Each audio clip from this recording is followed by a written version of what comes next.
It was an odd thing to find yourself in a graveyard, poking out of their graves, a handful of skeletons, trying to escape death, as if they could. My eyes let me see no further than a few steps ahead, once a harsh mist came in to choke me. Seagless, a voice said, one I knew too well.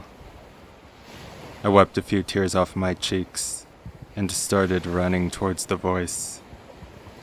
Seagless, seagless. Mist subsiding, the entire world around me was black, with the exception of a faint light from above that illuminated a pair of graves that lay at my feet.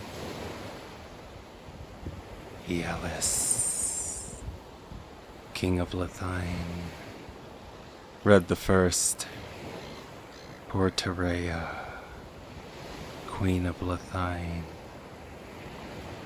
So read the second, and I fell into a grave myself. Wake up, Seagless, cried the voices of my parents, as two demons stood above to bury me alive. Wake up, wake up, wake up. I jerked upwards, my saliva pouring everywhere. I'd been drooling bad through that nightmare. I wiped myself off and got up to take a look out my window. Wait, what was happening? Why was the city in flames? I saw people running every which way. A group of crazed men slaughtering every man, woman, and child in sight. Guards. I shrieked at the top of my lungs, and I ran from my door, and I shrieked again. I went running down the stairs of the castle and made my way to ground level. Yavora, Haonaseed.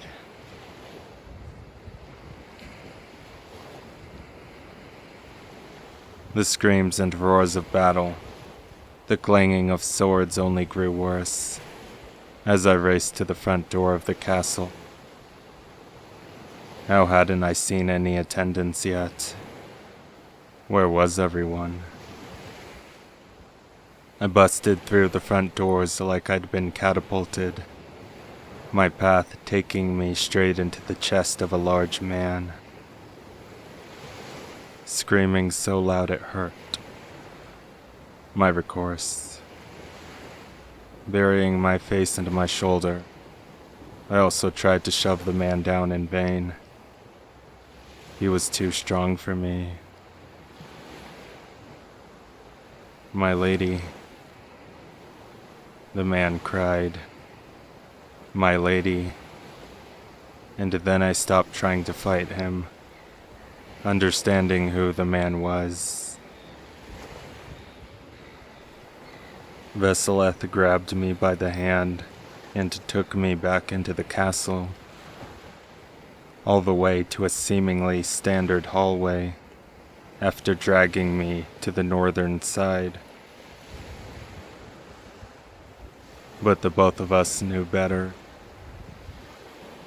opening a hidden door and dragging me into a world of utter darkness. Veseleth made sure to close it behind himself before he left me to go running off again.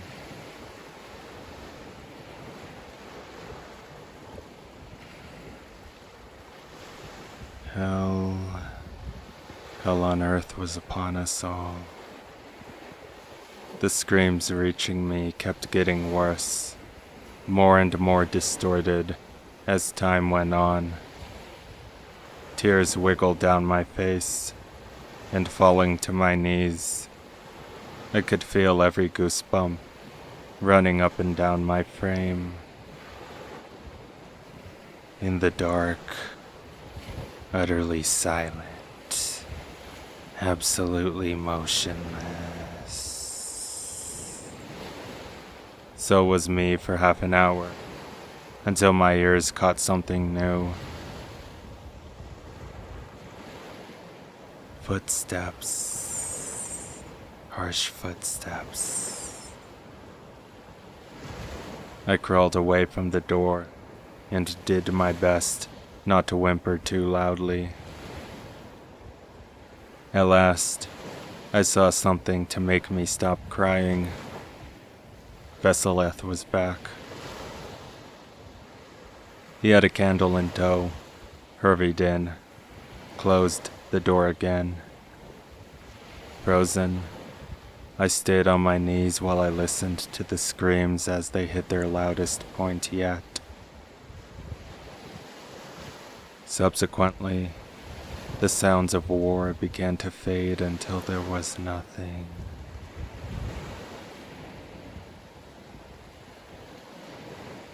Veseleth, I said, my voice quivering, unable to conjure any more words. Stay quiet, my lady, he said, his voice oh so soft, his faintly lit eyes floating up wide as he pressed an ear on the door. My heart kept skipping beats. I had to stay on the thought, those 4 words of his, because I was woozy now, nearly at the point of passing out. Fear had absolute control of me, control of my body, control of my soul. It wasn't until Veseleth finally decided to give me an answer that I got one. An enormous force, he said, swooped in from... I cut him off. Veloia wouldn't. No, my lady from the south. I spat out incoherent gibberish at first, the ultimate end result being... What? And I also said... From the south, that's... There was nothing to the south but our own land and the ocean. So had my people rebelled against me.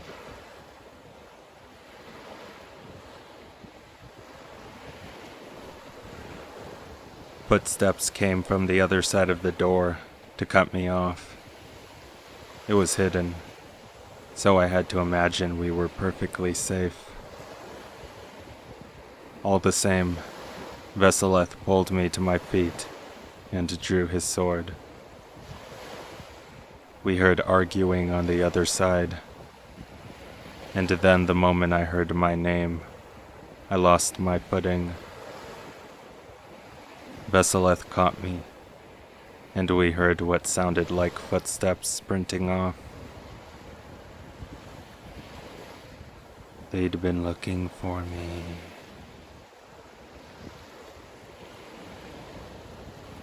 For a few moments, there was nothing else on the ears of Veseleth and I, but the sound of my breathing. They'll never find us in here, Veseleth finally said to me. It took me until now to realize that I was still in his arms. I couldn't bring myself to leave them. "What are we going to do?" I said. "We'll wait till midnight," he said. "Then head to Veloia. You have my word, Princess. I will get you out of this."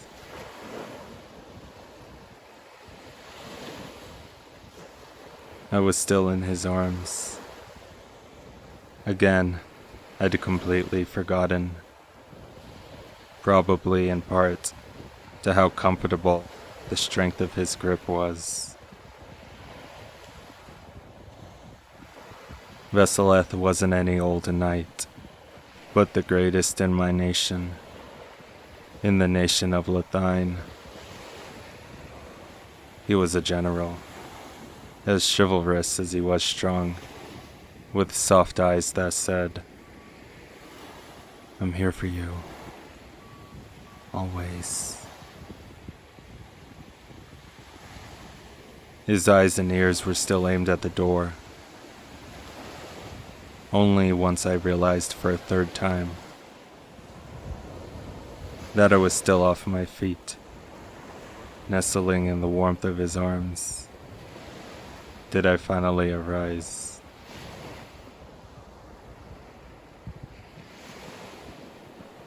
My voice came out like a soft wind. "I have something I need to get." I hated how dumb I must have sounded.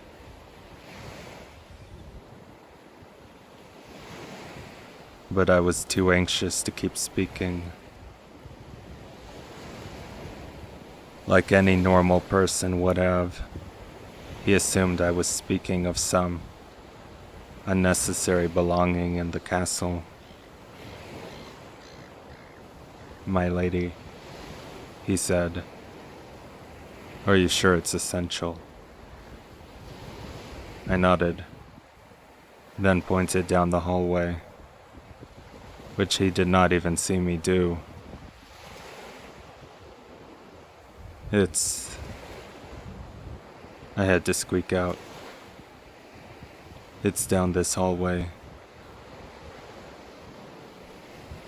He looked back, and then down the corridor of darkness with me. This corridor would have been a stunning sight, with just a bit more light. "A sacred treasure," he said. Being general of the Lethinian army, Veseleth had been down here before, in the catacombs beneath the royal castle, though I doubted he knew how incredible the royal catacombs truly were for their reach. On the other hand, I could probably navigate them blindfolded. My father had personally seen to that. No more than 5 steps on, Veseleth handed me the candle, so I took it. It was soothing to hear the soft little sounds his gloves made as he gripped his sword tightly. It gave me so much strength to see his godlike physique go stepping ahead of me to lead the way. Part of his might as a swordsman was self-explanatory. There didn't seem to be a pound of fat on him.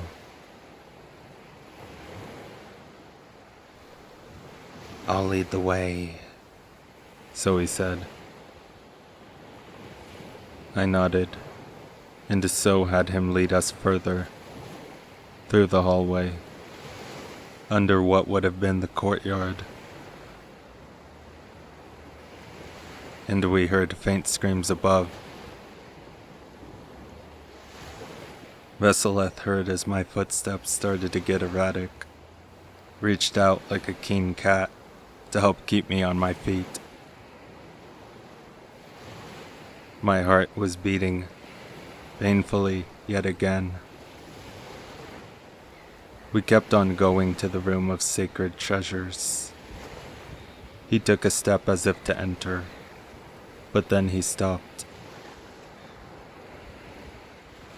He looked over his shoulder at me, making me flinch.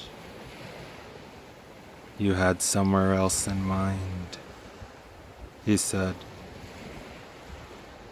reading the look on my face. I nodded. I had us go further down the hallway, but those cursed screams, they kept getting to me. "This door," he said. "This is it?" I nodded. I didn't have the heart for words. The thought of what could have been happening to everyone above was cutting through my heart like a knife. What we saw on the other side of the door made Veseleth shield me with his body and raise his weapon. "Statues," I said, my tone soft. "They're only statues." Before us stood an angel. The angel's hands were outstretched. They offered us a wrapped-up item. I swear the angel spoke to me. I swear I heard its voice in my ear, felt an aura tickling up and down my bone-white frame. "Seagless, seagless, seagless, sea."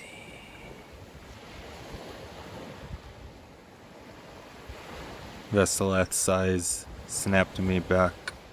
"My lady," he said, tone reassuring and beautiful. "Are you all right?"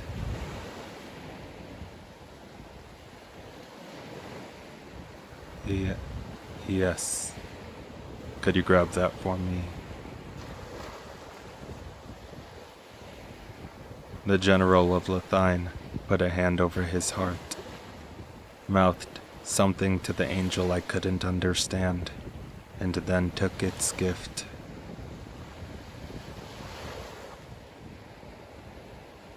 He unfolded the gift with care until, at last, the candle could vibrantly dance and flare off what hid inside. Veseleth had no words. He looked over the sword of the angel a dozen times, until he had the heart for words. "That is this." He understood no ordinary blade was before us. He understood it had craftsmanship like no other. "This is the Fang of God, the Holy Blade," I said, melting with just as much awe. "This is Yaga, the blade that conquered the darkness so long ago."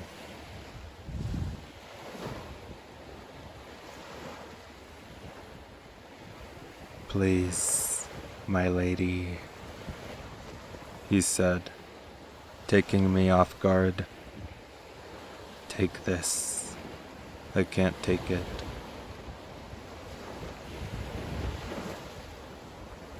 I wanted to be kind, but proved too much of a klutz. My brain froze. My mouth knew not what to say so I took Holy Iaga without a word. "I've got one more stop for us," I said. Veseleth and I went to a new room.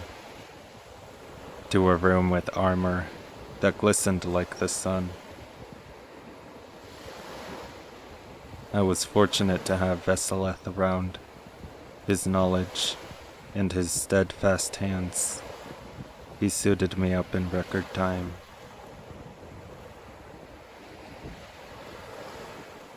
I wasn't half of what Veseleth was with a blade. But that didn't mean I'd let him go at it alone. Dying side by side with him. Yes. That wouldn't have been the worst way to go. We went back towards the exit out of the catacombs. Everything up above had long since gone silent again. We were so close to the door route. And that was when we heard a new sound. But there was something different about this sound. It wasn't from outside the catacombs. Someone was down here with us. Multiple someones. Veseleth jumped in front of me, and I held Iaga tight. Veseleth jumped in front of me, and I held Iaga tight. Pitter-patter, pitter-patter.